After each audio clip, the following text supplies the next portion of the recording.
Hello and welcome to Unit 1. This unit is about conducting an objective and subjective assessment.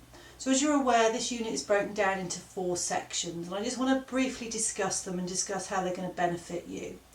So section 1 is building on your anatomy and physiology, so we're going to look at that in a little bit more detail, going through things like bony landmarks, the bones themselves, ligaments, things like that.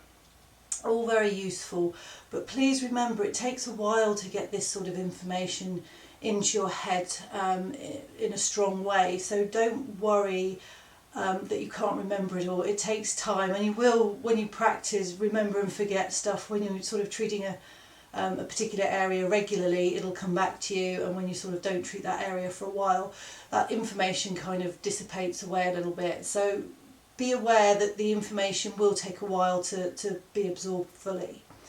Section 2 is just a little bit more information about things that are going to affect the healing process and possible causes for injury. And this is really useful information to be able to give to your clients so that they can help themselves, but also understand why these things might have happened.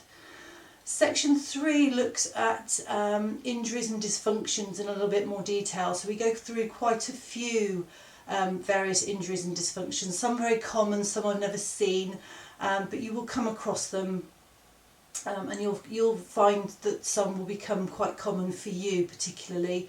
So this information is really useful. It'll just help you to decide when you can and can't treat, and just a little bit more about the injury itself, so you understand what's going on in the body. The last section, or section 4 of Unit 1, is all about your consultation.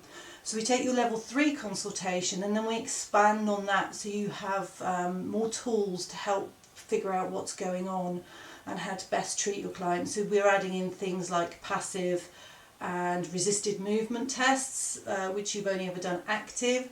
You also have special tests in there, so there's quite a few special tests, and special tests are there to help you rule things out as rule things in, and sometimes they can lead you down a blind alley, so there's lots of information to learn in this unit.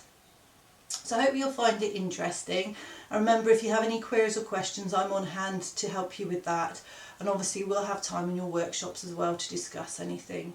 So enjoy Unit 1, and off you go, starting with anatomy.